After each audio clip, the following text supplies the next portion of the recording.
A former Cyclone quarterback has found himself in the heat of battle in one of the NFL's biggest quarterback races. This could be enormous for Iowa State. We're talking about it today on Locked On Cyclones.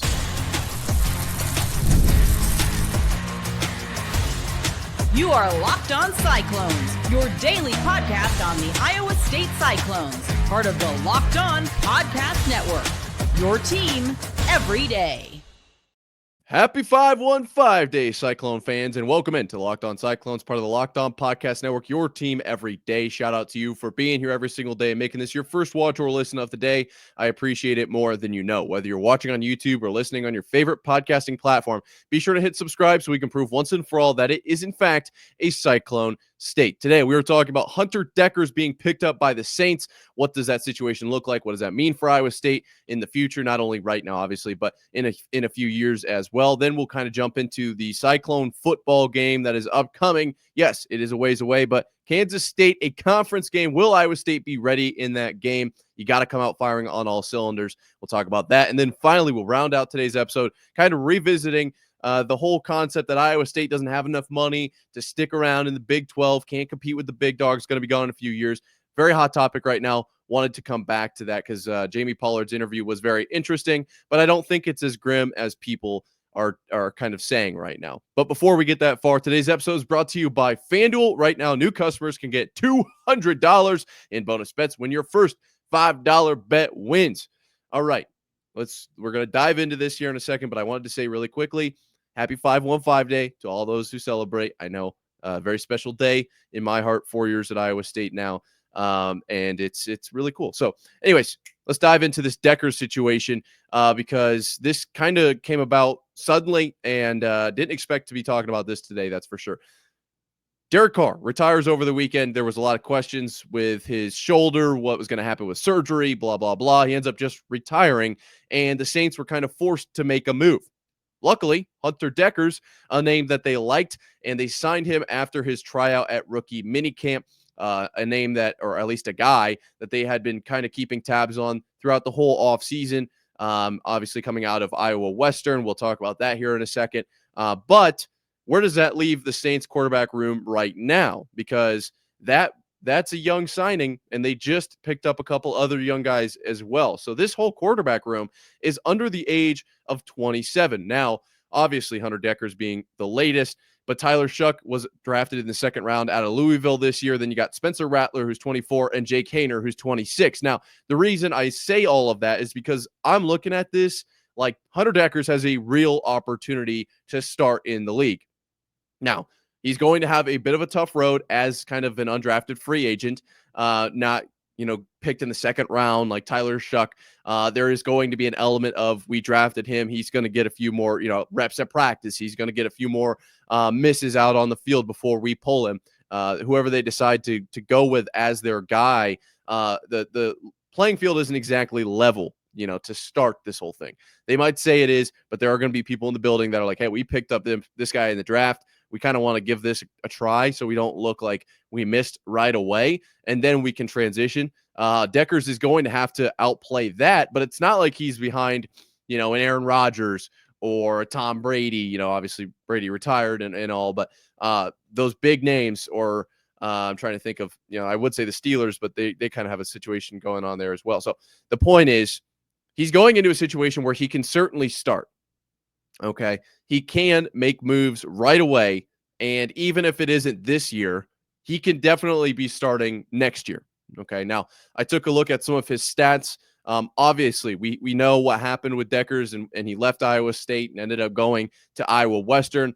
In his final year at Iowa State was 66% of completion, just over 3,000 yards, 19 touchdowns, and 14 interceptions. Pretty solid stat line there. But then at Iowa Western, really kind of turned it on, had 3,800 yards there. So an extra almost 800 yards, 64% completion, was almost averaging 300 yards a game. He had 32 touchdowns to 10 interceptions. So much better, but also not at the D1 Power 4 level. Nothing against Iowa Western. I know that team is unbelievable year in and year out. And they obviously play some competition. But my point is, not Iowa State.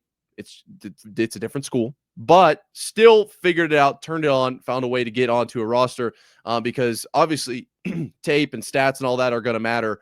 But when you get into those rookie mini camps, you still got to perform. You still got to put on a show and show what you're capable of. And then they decide from there whether or not they want to keep you. And he was able to do enough to get in the building. And I think that if he's in the building, he has a chance to make some noise. Now, why are we even talking about this? Because there is, and I know that there are going to be people out there that say, well, he's not even a Cyclone. Well, it's not the same. It's not the same at all, but it's kind of like Ohio State claiming Joe Burrow, kind of like that. So I would like to know, and I'll probably put out a poll on my Twitter at Nick_Marv or at Locked On Cyclones asking, do you think Hunter Dekkers is a Cyclone? Because a lot of this conversation is kind of hinging on whether you think he is a Cyclone or not. I am going to act under the assumption that he is a Cyclone because once a Cyclone, always a Cyclone, loyal forever, true, that whole thing. Obviously played for the Cyclones, and yes, the whole gambling thing came about, but I think that nonetheless, he wore red and gold for a while, and we can talk about it like he is a Cyclone. The reason I say that is I saw this concept that, in 2-3 years, we could be looking at 3 starting quarterbacks in the NFL coming from Iowa State. Now, that is big news, right? Because obviously Brock Purdy and what he's done with the 49ers has been unbelievable. It's truly remarkable, and it's actually kind of crazy. I was just in the MU the other day, and they're still selling Purdy stuff. Like he's a very integral part of kind of the history of Ames of Iowa State, and now performing at the NFL level the way that he has been for years after being Mr. Irrelevant, which I don't love that whole conversation anyway. But it's worth noting, right? And so that's the first name. Then Dekkers, if he's able to come away with this starting position, which I very well think he could, that's 2. And then Rocco Becht. Now, does he go after this year? Does he play another year? We don't know what Rocco Becht's future looks like. But I do think he's a guy that can play in the NFL. And he's going to get better this year. And if he doesn't go right to the NFL, he could get better in another year. The way that Matt Campbell, builds up these guys, we've talked about it over and over and over, the culture and the development that Iowa State has. I think that Rocco is going to be an NFL caliber quarterback. So then we're looking at 3 quarterbacks that could be starting in the NFL. Now, granted, Rocco could get drafted, in the 2nd or 3rd round. And if you get drafted at that position, you're kind of, it's a random shot in the dark as to where you'll end up. Do you end up on a quarterback needy team? Someone who obviously needs a quarterback, but maybe they passed on you earlier for a different prospect at a different position or something like that. Or maybe if you're the Browns, they just draft 2 quarterbacks and it's whatever. And it'll be a little bit of a duel there. Or do you go to a team that's like Patrick Mahomes and or like the Packers did with Jordan Love, where you're gonna come in the building. We think you're a really solid quarterback, but you're a guy in 5 years. We're gonna let Patrick Mahomes finish out. Kind of, this is what we're hearing from him. This is what he expects as far as timeline, what he thinks he's going to be doing. And then once he's done, we'll bring you up and you'll be ready. You've been mentored. You've seen a lot of film. You've done a lot of practices with us. You know what the NFL is like more so than if you were to be a rookie coming in. Either way, I do think that in a couple of years, Iowa State could have 3 starting quarterbacks. And the other thing I'd like to mention here is that we kind of have to go about the quarterbacks not finishing their career at Iowa State conversation in a way that accommodates for the transfer portal. Now, Rocco hasn't really been a part of that, but I wonder if a guy, like, I don't want to use any names here because I'm not calling out anyone in particular. I'm just conceptually thinking here, if you grab quarterback A, and he's a freshman and he starts and he's playing really, really well, but he just doesn't quite see it with Iowa State down the line, ends up transferring somewhere else, but he played really well for Iowa State because of the transfer portal being what it is, at least in this moment. I think we have to consider like, okay, well, they were a Cyclone. And so that's kind of the assumption I'm acting under with Hunter Dekkers as well. Now, that being said, that's all kind of the next level. Let's bring it back down to the actual college level. The next game coming up for the Cyclones against Kansas State. Is Iowa State going to be ready? We'll talk about it coming up right after this. The NBA playoffs are in full swing, and every night delivers highlight-worthy performances, major momentum shifts, and can't-miss moments. Whether it's a game-winning shot or a breakout player, there's never been a better time to get in on the action. FanDuel makes it easy to stay in the game before tip-off and live with player props, performance trends, and same-game parlays. Fans have more ways than ever to play smart and win big. I've been looking at the Pacers, Tyrese Halliburton, absolutely lighting it up right now. Plus 700 to win it all. Very good odds there. And if you use the $5 and it hits those $200 in bonus bets, 40 times what you put down. That's super exciting. If you're new to FanDuel, it's the perfect time to sign up. Head to FanDuel.com and place your first $5 bet. If it wins, you'll get $200 in bonus bets. Make every moment more with FanDuel, official sports betting partner of the NBA.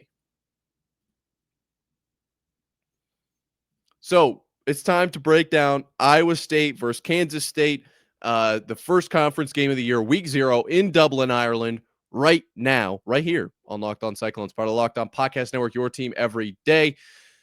This is something that came about recently that I found out this was a conference game because quick glance at the schedule, it just, it's one of the first games. It's not a conference game. It's what's been talked about kind of across crossovers I've had and everything. No, it is in fact a conference game. I saw it on the Big 12 website to confirm it. It wasn't just my deduction, deductive reasoning or whatever. I did actually read that it is a conference game. So Iowa State now, at week 0, across the pond, playing a conference game, a game with legitimate, real ramifications. This is a big game. And I feel like there has been this idea that Iowa State doesn't play well early in the season. And so I went back and looked at the last 4 years, last year all the way back to 2021. I was going to look at 2020, but it was a weird year. But it's kind of the end of what it feels like a different era a little bit. And there is one game in here particularly that really feels like an era marker. And we'll talk about that in a second. So I pulled up the first game of the season, the first conference game of the season, and the first road game of the season for the Cyclones in the last 4 years.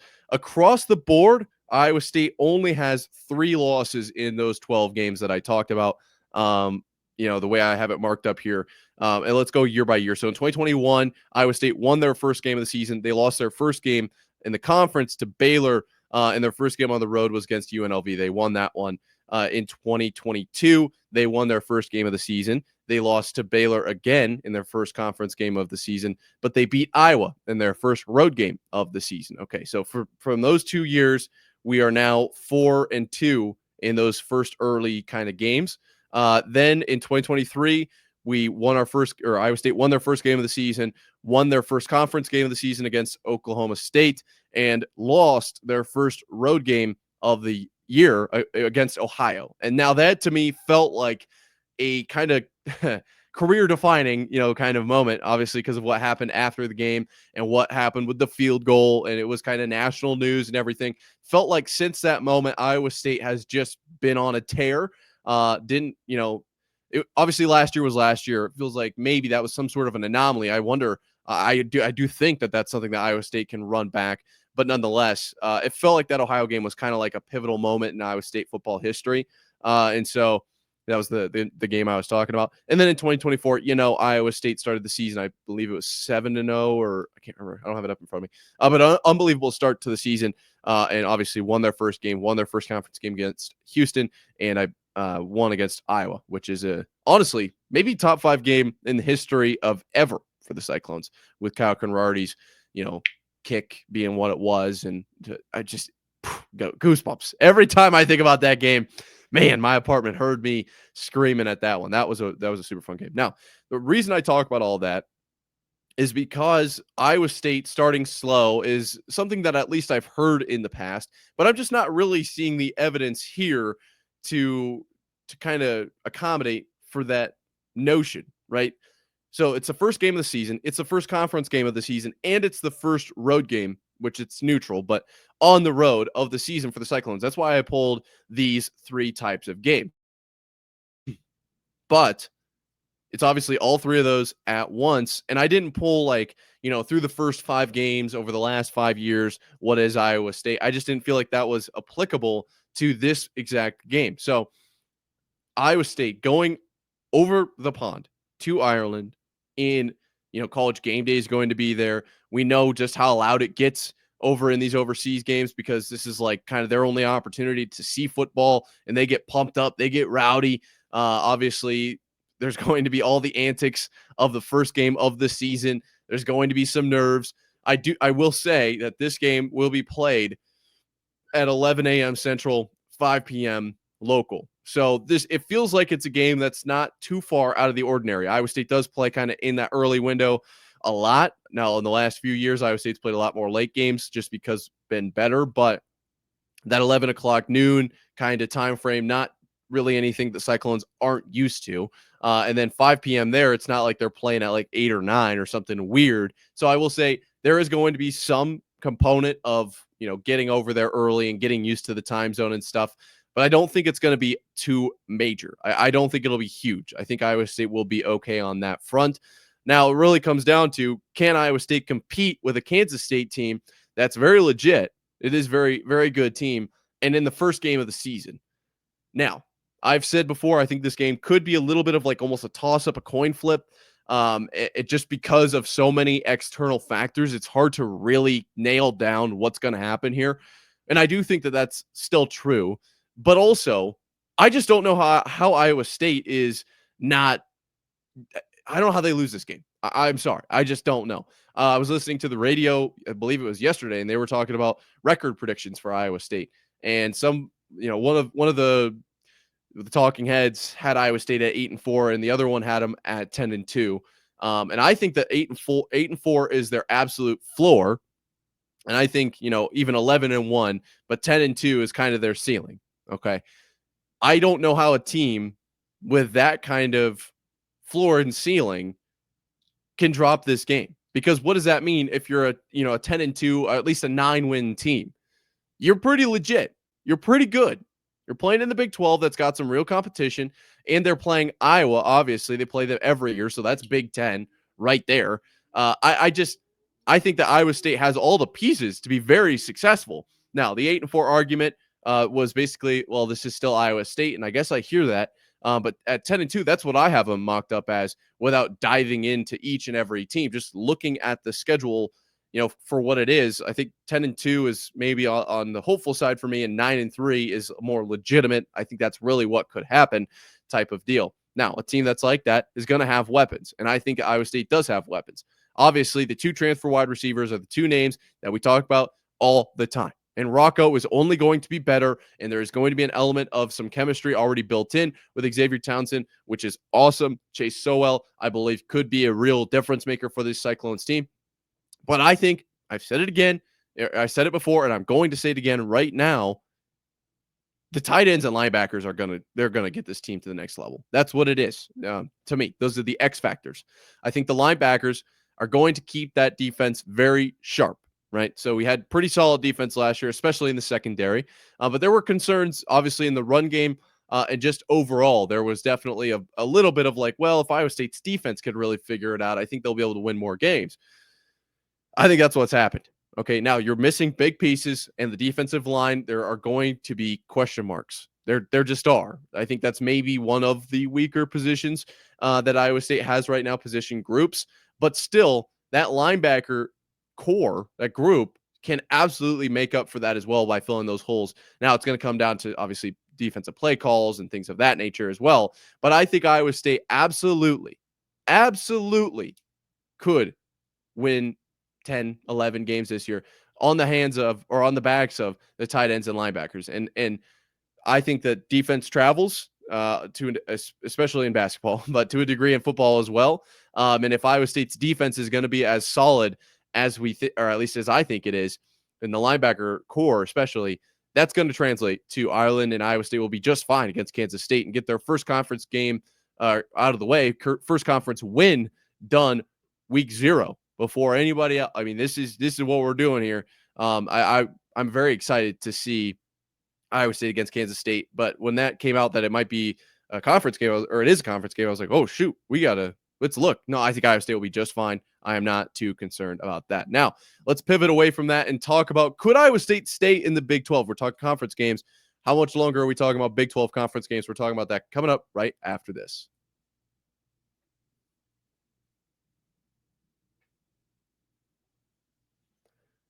Jamie Pollard made some comments that are gaining a lot of attention. That's for sure. And we're going to talk about it here at Locked On Cyclones, part of the Locked On Podcast Network, your team every day.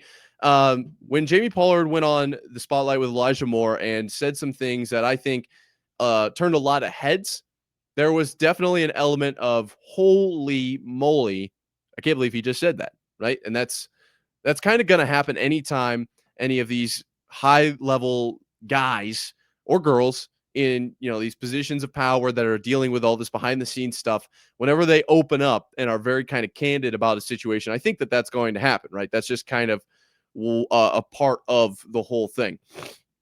And what everybody is kind of focusing on is this idea that Iowa State is toast.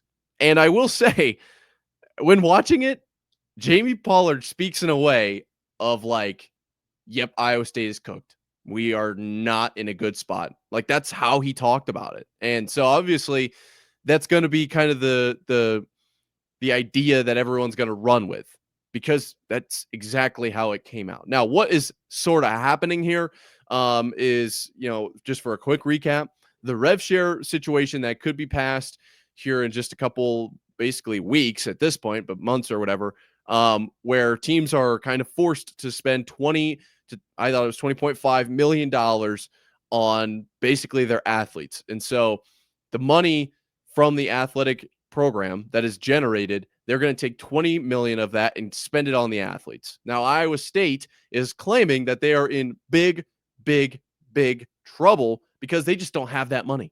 Jamie Pollard said, "We don't have that money. We'll spend it, but we do not have that money." Okay. Well, that's wild. I don't know. I mean, he didn't get too far into it, but he did say, like, we don't have that money. So I'm wondering if it's because it's all tied up in other situations, because Iowa State obviously makes more than $20.5 million a year. And I believe another portion of this is that the schools can only use up to 22% of the revenue that was generated towards that 20.5 million. So if you only generate 100 million, that's 22% would be 22 million. So you would hit it. You would be able to. But if you only generated 80 million, 22% is closer to what, like 17 million. So you can only use 17 of the 20.5 that you're allowed to. That's the way I interpreted it. So if Iowa State makes, about that $100 million, they have the money technically, but they won't be able to use that money, that 20.5 million, in other places. And the reason that that's a big deal is because Iowa, like the Iowa Board of Regents doesn't allow the school to give money to the athletic program, from what I understand. So Pollard talked about schools like Arizona State that are putting $50 million from the school into the athletic department.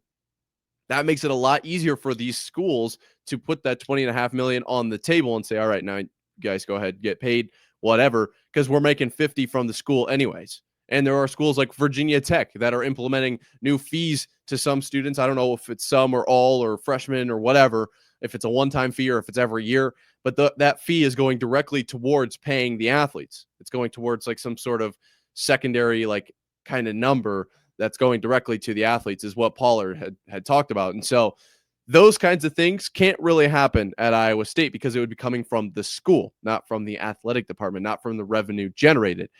And the big question here is, can Iowa State hang? That's the end all be all. That is what we are talking about today, because we've done a breakdown on this whole thing and what he said, or what Pollard said in the past. If you want to go take a look, it's worth a listen, or even his whole interview is very much worth a listen. But does Iowa State have the ability to hang? I think so. I don't know why everyone is talking about Iowa State is completely cooked. I mean, in comparison to some other schools, Iowa State is going to struggle, but I just don't see that being that different from now. The way I see it, I don't think Iowa State is really competing with the top of the SEC or the Big Ten, or it's in the Big 12 conversations, but I don't think it's kind of by far and away the number one school, because it's got all of this other collateral basically. And now that you're taking away kind of this money avenue and you're giving money to these other schools to be able to be used, like, now Iowa State's at a disadvantage. I don't feel like, first off, Iowa State is seeing that much of a disadvantage from this. I think that a lot of the reason kids come to Iowa State, choose to play for the Cyclones, is because of the culture we have, because of the development kind of upside, especially now with more and more players making it to the NFL from Iowa State. There's this element of, right, we're gonna go to Iowa State. We're going to go play in some meaningful games, get some really solid tape out against good competition, but we're going to be developed into a much better player than we were when we joined Iowa State. And that is obviously a great selling point for the Cyclones. And the culture side of things is going to not only bring in some players, as we've seen in the transfer portal, but keep them, right? That's a huge portion of this whole thing. If Iowa State doesn't have to go out and kind of buy guys off the transfer portal, which isn't exactly how it works, but for lack of a better term, if you don't have to go out and outbid these other schools in the open market, that's a great spot for Iowa State to be in. They can stay kind of within, here's maybe a little bit of a boost here. This is what number you're looking at. Now, you might lose some guys because of that number, but I think that the kind of the support system, quote unquote, that Iowa State has is solid enough that won't really be the case. So yes, Iowa State might be pinching pennies and they might be kind of stretching the dollar to make that $20 million mark work every year. But I don't think it's going to be as bad as Pollard makes it out to be. It will probably put a strain on new projects, which could down the line affect Iowa State, right? When you don't have the newest facilities and the newest, stadiums and all of this, it's going to look different. Like when you're looking at Iowa State versus a school that has a ton of brand new stuff, like 18-year-olds especially, shiny new thing, kind of want that. And so there is an element of, and I mean, I'm the same. This is nothing against 18-year-olds because I know personally, I'd be like, shiny new thing, very cool. But if it was that or Iowa State, I know what I'd pick in a heartbeat, obviously. The other thing we haven't talked about is the kind of side fund savings account, I guess, that Jamie Pollard talked about Iowa State having. He said that there's about 2 years, basically, of money built up on the side that Iowa State used to get through COVID, that it's been saving up, before COVID and then kind of through and now in the years since, that it can use in this situation. It's not like this year Iowa State's in big trouble. He said, give it a few years and then we're going to be, basically losing money every year. And I was like, okay, well, it's a very bold statement to make, but it is good news because I wonder if in the next 2 years, the way things have been changing over the last 3 years, it's been so just chaotic and wild that in the next 2 years, if Iowa State can kind of weather the storm, I think they'll be all right. I think that something will fall into place and Iowa State will be in a position where, 2 years is a long time and this law stuff takes a long time. So it seems like it's kind of lining up that way where Iowa State is able to it's not like a 6 month, like we need something to be passed right now. We need something to get figured out immediately. No, we got a little bit of time. We can kind of hang with the big dogs and we'll be all right. And then all of a sudden it'll become decision time essentially. Now, that being said, I still don't think it's going to be that big of a disadvantage for Iowa State. I don't feel like we've ever been at a major advantage position.